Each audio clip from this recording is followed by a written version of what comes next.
Hello नमस्कार, जय श्री कृष्ण, जय Shri Ram. What you feel connected with. Welcome करता हूं आप सबका सतलुज ऑनलाइन क्लासेस के यूट्यूब प्लेटफॉर्म के ऊपर। तो साइकोलॉजी की सीरीज के अंदर हम लोग बात कर रहे थे। कल की क्लास के अंदर हमने आवश्यकता पदानुक्रम सिद्धांत के बारे में बात की। आज की इस क्लास के अंदर हम social and cultural development theory यानी कि सामाजिक एवं सांस्कृतिक विकास सिद्धांत के बारे में बात करेंगे। इसके अंदर जो भी इंपोर्टेंट पॉइंट्स बनेंगे या जहां से क्वेश्चन बन सकता है उन सभी पॉइंट्स के बारे में हम आज यहाँ डिस्कस कर लेंगे, ताकि एग्जाम में आपसे इस सिद्धांत से संबंधित कोई भी क्वेश्चन ना रह पाए। ठीक है, तो सामाजिक एवं सांस्कृतिक विकास सिद्धांत किसने दिया था? तो ये सिद्धांत दिया था वाइगोत्स्की ने। इसने वाइगोत्स्की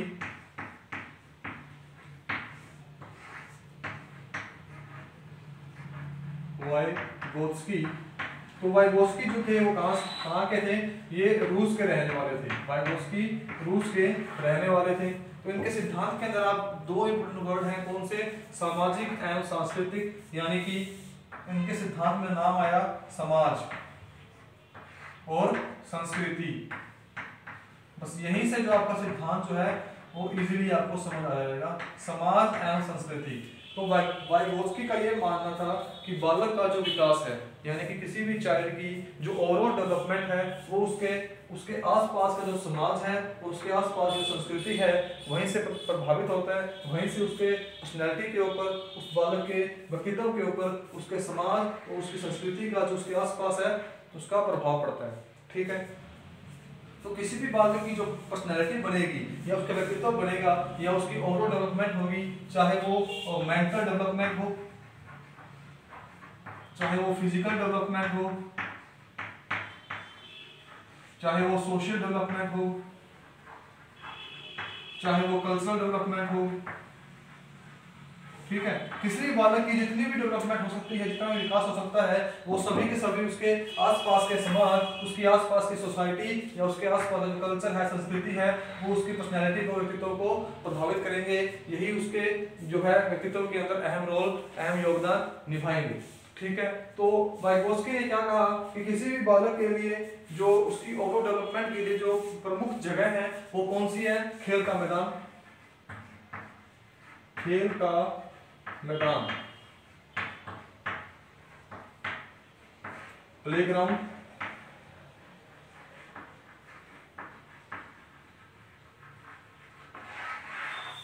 वाइगोत्स्की का मानना है कि बालक के सर्व संपन्न जितना भी विकास है, ओवरऑल डेवलपमेंट के लिए खेल का मैदान जो है वो अहम भूमिका निभाता है। क्यों?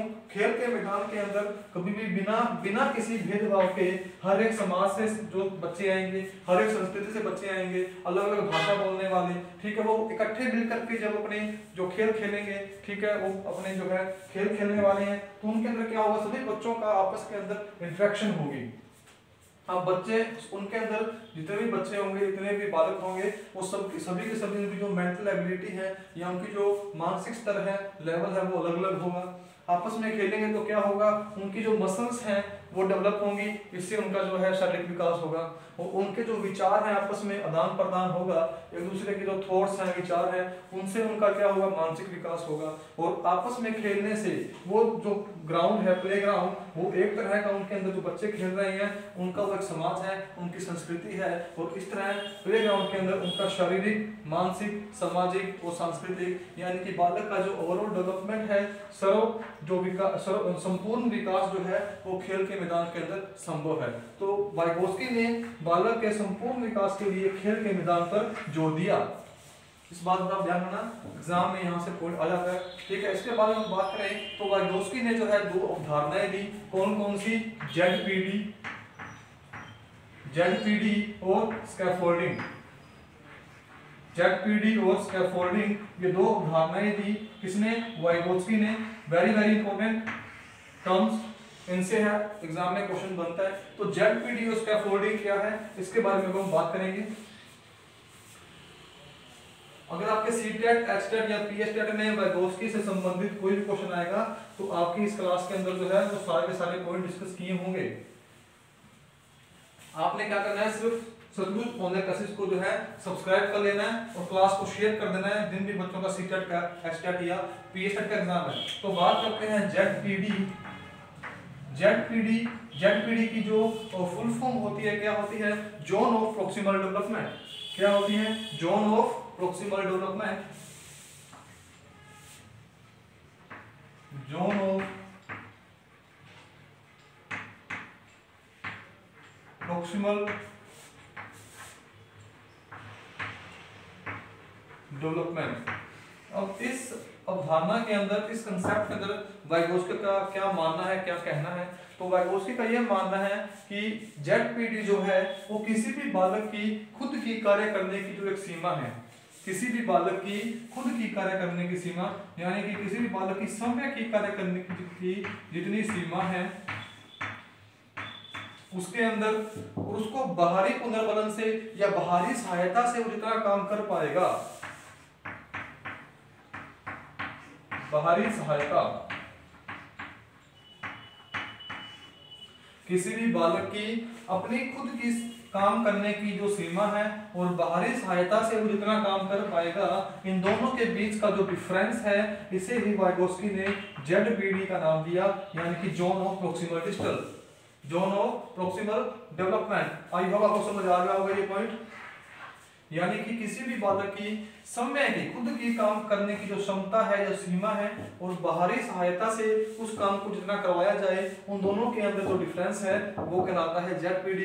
फॉर एग्जांपल, बच्चों को जब स्कूल में होमवर्क मिलता है तो घर पर आकर वो क्या बोलते हैं, जब वो उनको उनके पेरेंट्स घर में होमवर्क करने के लिए उठाते हैं तो वो अपने होमवर्क को कितना करते हैं, पहले आधा ही करेंगे और बोलेंगे कि मम्मी पापा मैं थक गया, ठीक है मैं खेलने जा रहा हूँ। तो आप क्या करते हैं, पेरेंट्स क्या करते हैं, उनको जो है रीइंफोर्समेंट देते हैं, उनको पुनर्बलन देते हैं कि बेटा सारा काम कर ले, आपको जो है चॉकलेट मिलेगी। क्या मिलेगी? चॉकलेट मिलेगी। या फिर मम्मी बोलती है कि चलो बेटा मैं तेरे को हाथ पकड़ के काम करवा देती हूँ, मैं तेरे को हाथ पकड़ के काम करवा देती हूँ, हाथ पकड़ के।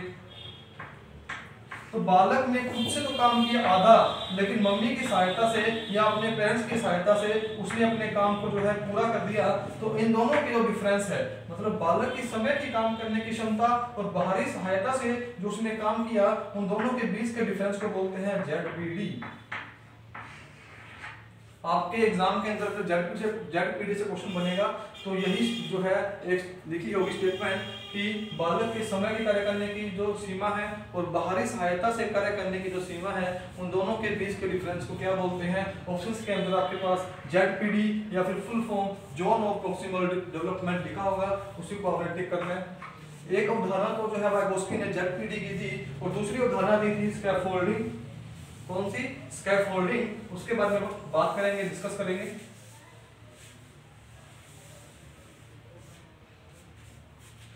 तो दूसरी अवधारणा थी वो थी स्कैफोल्डिंग। स्कैफोल्डिंग को अगर हम हिंदी के अंदर देखें तो इसको हिंदी में बोलते हैं फांसी का तख्ता। फांसी का तख्ता।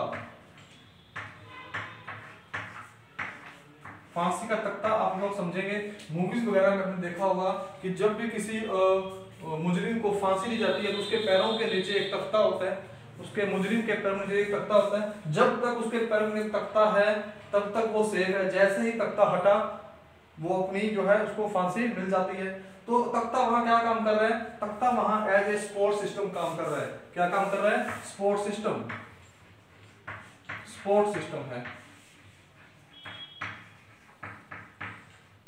इसी तरह इसी तख्ते के सपोर्ट सिस्टम जैसे जो बालक का विकास है उसका जो सपोर्ट सिस्टम क्या होता है? समाज और संस्कृति। यानी कि वाइगोस्की ने फांसी के तख्ते की जो तुलना की है, इस तख्ते की तुलना उन्होंने समाज और संस्कृति से की है जो कि उस बालक के आसपास होंगे। यही जो है उसका बालक का जो है सपोर्ट सिस्टम की तरह काम करेगा उसकी ओवरऑल डेवलपमेंट के अंदर।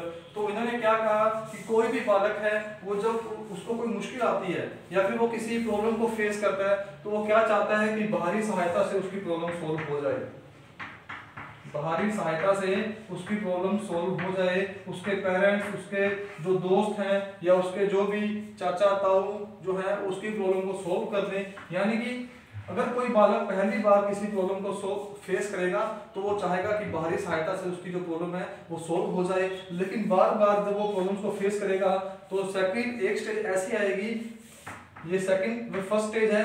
सेकंड स्टेज एक ऐसी आएगी जो वो खुद से प्रॉब्लम को समझने लगेगा, जब वो खुद से प्रॉब्लम को समझने लगेगा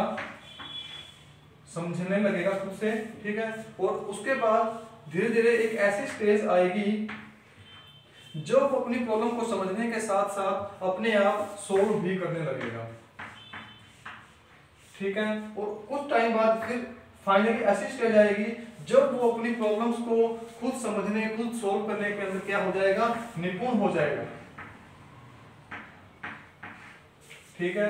यानी कि स्कैफोल्डिंग एक ऐसा कंसेप्ट दिया वाइगोस्की ने, यानी कि फांसी का तख्ता। जिस तरह फांसी का तख्ता जो है वो मुजरिम के लिए सपोर्ट सिस्टम होता है, उसे ही किसी भी बालक के लिए जो सपोर्ट सिस्टम है वो उसका समाज, वो उसकी संस्कृति होती है, ठीक है। इनके अंदर हमने 4 पॉइंट दिए कि कोई भी बालक जो है वो अपनी प्रॉब्लम को, अपनी समस्या को सबसे पहले चाहता है कि बाहरी सहायता से सोल्व हो जाए। फिर धीरे धीरे जैसे जैसे उसको एक्सपीरियंस मिलता है तो वो अपनी समस्याओं को खुद समझने लगता है, उसके बाद अपनी समस्याओं को खुद से सोल्व भी करने लगता है, और इसी तरह वो अपनी समस्याओं को, अपनी प्रॉब्लम्स को सोल्व करने में निपुण हो जाता है, एक्सपर्ट हो जाता है। तो ये जो थ्योरी थी वाइगोस्की की, social and cultural development theory, ठीक है। आई होप आपको ये पूरी की पूरी थ्योरी जो है समझ में आ गई होगी। इसके अंदर जो मेन पॉइंट्स आए कौन से, कि एक तो खेल का मैदान जो है वो बालक की ओवरऑल डेवलपमेंट के अंदर महत्वपूर्ण है। दूसरा कि इन्होंने जो है वाइगोस्की ने 2 टर्म्स दिए, कौन कौन से, ZPD यानी कि जोन ऑफ प्रोक्सिमल डेवलपमेंट, और दूसरा स्कैफोल्डिंग। जो जोन ऑफ प्रोक्सिमल डेवलपमेंट था वो क्या था कि बालक की समय की काम करने की सीमा और बाहरी सहायता से उसने जितना काम किया उन दोनों के बीच का जो डिफरेंस है वो कहलाता है ZPD। और दूसरी जो थ्योरी थी, जो दूसरी टर्म थी वो थी स्कैफोल्डिंग, यानी कि फांसी का तख्ता। यही तख्ता जो है सपोर्ट सिस्टम, बच्चे के लिए सपोर्ट सिस्टम क्या है, समाज और संस्कृति। जो पहले इसके अंदर जो 4 पॉइंट आते हैं कि पहले समस्या को बाहरी सहायता से हल करना चाहता है, बाद में समस्या को खुद समझने लगता है, और तीसरे पॉइंट के अंदर खुद से सोल्व करता है, और बाद में धीरे धीरे एक्सपर्ट हो जाता है। तो ये थी आपकी थ्योरी वाइगोस्की की। आई होप समझ आ गई होगी। तो चैनल को सब्सक्राइब कर लीजिएगा और बेल आइकन दबा लीजिएगा, और इस क्लास को जो है आप लोग शेयर कर दीजिएगा, ताकि जो भी बच्चे CTET, HTET या PHTET का एग्जाम दे रहे हैं उन तक ये क्लास पहुंच सके। Thank you. अगली क्लास में मिलेंगे एक नए कंसेप्ट के साथ, एक नई थ्योरी के साथ।